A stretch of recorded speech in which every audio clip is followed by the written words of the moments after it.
ಮತ್ತು ನಮ್ಮ ಮಾಜಿ ಸಭಾಧ್ಯಕ್ಷರು ಬಡವ್ರ ಪರವಾಗಿ ಇವತ್ತಿನ ದಿವಸ ಈ ಜಾಗಕ್ಕೆ ಬಂದು ಬೀದಿಗೆ ಇಳಿದು ಬಂದು ಪಾಪ ಅಲ್ಲಿ ಮಾತಾಡಿದ್ದಾರೆ. ಬಡವ್ರ ಪರವಾಗಿರ್ತಕ್ಕಂಥ ವ್ಯಕ್ತಿಗಳು ನಮಗೂ ಕೂಡ ಅವರಂದರೆ ಭಾಳ ಇಷ್ಟ.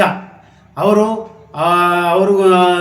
ಕಡೆಯಿಂದ ನಾವು ಕೂಡ ಭಾಳ ಮೂರು ಎಲೆಕ್ಷನ್ನು ನಾವು ಅವ್ರ ಜೊತೆಯಲ್ಲಿ ಎಲೆಕ್ಷನ್ ಮಾಡಿದ್ದೀವಿ, ಅವ್ರ ಪರವಾಗಿ ಮಾಡಿದ್ದೀವಿ. ಆದರೆ ಇಲ್ಲಿ ಸಾರ್ವಜನಿಕರು ತೊಂದರೆ ಆಗೋ ಒಂದು ಜಾಗ ಅಂತ ಗೊತ್ತಿದ್ದು ನೀವು ಮಾಜಿ ಸಭಾಧ್ಯಕ್ಷರಾದಂಥವರು ಇಲ್ಲಿ ಏನು ತೊಂದರೆ ಇದೆ ಅನ್ನೋದನ್ನು ಬಂದು ಹೋರಾಟಗಾರರನ್ನು ಕರೀರಿ, ಮಾರಾಟಗಾರರನ್ನು ಕರೀರಿ, ಅಲ್ಲಿ ವಾದ ವಿವಾದ ಚರ್ಚೆ ಮಾಡಿ, ನಮ್ಮ ಜೊತೆಗಳಲ್ಲಿ ಚರ್ಚೆ ಮಾಡಿ ಅದನ್ನು ನೀವು ಬಗೆಹರಿಸಬೇಕಿತ್ತು. ನೀವು ಭಾಳ ಬುದ್ಧಿಜೀವಿಗಳು ಇಡೀ ರಾಜ್ಯದಲ್ಲೇ ನಿಮ್ಮಂಥ ಬುದ್ಧಿಜೀವಿಗಳಿಲ್ಲ ರಾಜಕಾರಣದಲ್ಲಿ ಅಂತ ನಮ್ಮ ಒಂದು ಅಭಿಪ್ರಾಯ. ನೀವು ಇಂಥ ಒಂದು ಬುದ್ಧಿಜೀವಿಗಳು ಇಲ್ಲಿ ಬೀದಿಯಲ್ಲಿ ಬಂದು MG ರಸ್ತೆಯಲ್ಲಿ ಅವರೇಕಾಯಿ ವಹಿವಾಟನ್ನು ಇದನ್ನು ಶಿಫ್ಟ್ ಮಾಡಿರಿ ಅಂತ ಬೇರೆ ಕಡೆ ಹೇಳ್ಬೋದಾಗಿತ್ತು. ಇಲ್ಲ, ಬಸ್ ಸ್ಟ್ಯಾಂಡ್ ಖಾಲಿ ಇದೆ, ಹೊಸ ಬಸ್ ಸ್ಟ್ಯಾಂಡ್ ಮಾಡಿದ್ದೀರಿ ನೀವೇ ನಿಮ್ಮ ಒಂದು ಇದರಲ್ಲೇ, ಹೊಸ ಬಸ್ ಸ್ಟ್ಯಾಂಡಲ್ಲಿ ಖಾಲಿ ಇದೆ, ಅಲ್ಲಿ ಮಾಡಿ, ಬಸ್ಗಳೇ ನಿಲ್ಲೋದಿಲ್ಲಲ್ಲ, ಅಲ್ಲಿ ಮಾಡಿ ಅಲ್ಲಿ ಇಟ್ಕೊ ಹೋಗ್ರಿ ಅಂತ ಹೇಳ್ಬೋದಲ್ಲ.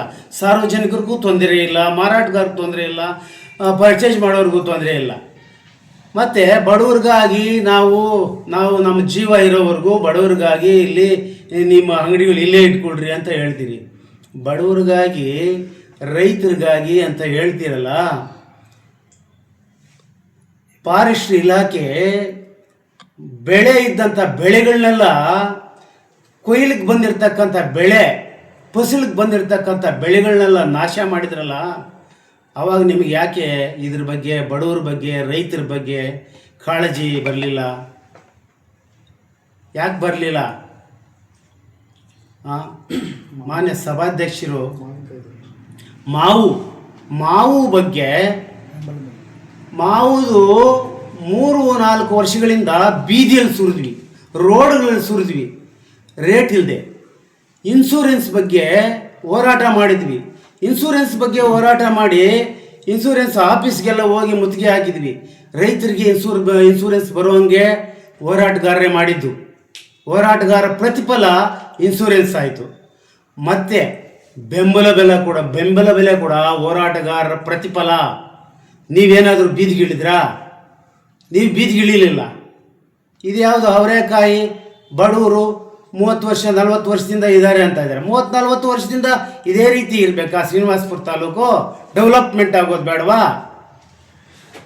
ಯಾಕೆ ನೀವು ಇಂಥ ಬುದ್ಧಿಜೀವಿಗಳು ಸೆಷನ್ನಲ್ಲಿ ಕೂಡ ಒಂದು ಮಾತನ್ನು ತಪ್ಪಾಗಿ ಮಾತಾಡ್ತೀರಿ.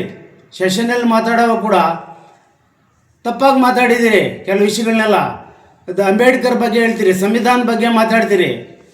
ಆದರೆ ಮಾತಾಡೋವಾಗ ಯಾಕೆ ಎಡವಟ್ಟು ಮಾಡ್ಕೊತೀರಿ? ಎಡವಟ್ಟು ಮಾಡಿಕೊಂಡೆ ನೀವು ನಮ್ಮ ಪ್ರಕಾರ, ನಿಮ್ಮ ಬುದ್ಧಿ ಪ್ರಕಾರ ನಮ್ಮ ಅನಿಸಿಕೆ ಹೇಳ್ತೀವಿ. ನೀವು ಈ ತಾಲೂಕಲ್ಲಿ ಸೋಲ್ಲೇಬಾರ್ದಾಗಿತ್ತು. ನಿಮ್ಮ ಒಂದು ಮಾತಿನಿಂದ ಯಾವುದೋ ಒಂದು ಕೆಂಪೇಗೌಡ ವಿಷಯ ಬಂದಾಗ ಒಕ್ಕಲಿಗರ ಬಗ್ಗೆ ಮಾತಾಡ್ತೀರಿ, ಇನ್ನೊಬ್ಬರು ದಲಿತರ ವಿಷಯ ಬಂದಾಗ ದಲಿತ ನಾಯಕನ ಸತ್ತಾಗ ಒಂದು ಮಾತಾಡ್ತೀರಿ, ಒಂದು ಹುಡುಗಿ ವಿಷಯ ಬಂದಾಗ ರೇಪ್ ಮಾಡಿದಾಗ ಸ್ಪಂದಿಸಬೇಕು ಅಂತೀರಿ ಸೆಷನ್ನಲ್ಲಿ. ಇವೆಲ್ಲ ಕೂಡ ಯಾಕೆ ಈ ಥರ ಮಾತಾಡ್ತೀರಿ, ಎಡವಟ್ಟು ಮಾಡ್ತೀರಿ? ಎಡವಟ್ಟುಗಳು ಎಲ್ಲೆಲ್ಲಿ ಎಡವಟ್ಟುಗಳು ಆಗ್ತಾ ಇದೆ ಅನ್ನೋದು ಕೂಡ ನೀವು ಕೂಡ ಸ್ವಲ್ಪ, ನಾವು ಚಿಕ್ಕವರಾಗಿ ಒಂದು ಸಲಹೆ, ಒಂದು ಸೂಚನೆ, ನಾವು ಕೂಡ ನಿಮಗೆ ಒಂದು ಇದು ಕೊಡುವಂಥ ಯೋಗ್ಯತೆ ಇರೋರಲ್ಲ. ನಾವು ನಮ್ಮ ಒಂದು ಇದನ್ನು ಅಭಿಪ್ರಾಯಗಳನ್ನ ಹೇಳ್ತಾ ಇದ್ದೀವಿ. ಎಲ್ಲಿ ಎಡುತ್ತಾ ಇದ್ದೀರಿ ಅಂತೇಳಿ. ನೀವು ನಮ್ಮ ದೇಶಕ್ಕೆ ಬೇಕಾಗಿರೋ ರಾಜಕಾರಣಿ, ನಮ್ಮ ರಾಜ್ಯಕ್ಕೆ ಬೇಕಾಗಿರೋ ರಾಜಕಾರಣಿ, ನಮ್ಮ ತಾಲೂಕು ಬೇಕಾಗಿರೋ ರಾಜಕಾರಣಿ. ನೀವು ಕೂಡ ಎಡುತ್ತಾ ಇದ್ದೀರಿ ಅಂತ ನೀವು ಕೂಡ ಒಂದು ಸ್ವಲ್ಪ ಬದಲಾವಣೆ ತಿದ್ದುಕೋಬೇಕಾಗ್ತದೆ ಅಂತೇಳಿ ನಾನು ಚಿಕ್ಕವನಾಗಿ ನಿಮ್ಮಲ್ಲಿ ಪ್ರಾರ್ಥನೆ ಮಾಡ್ತಾಯಿದ್ದೀನಿ.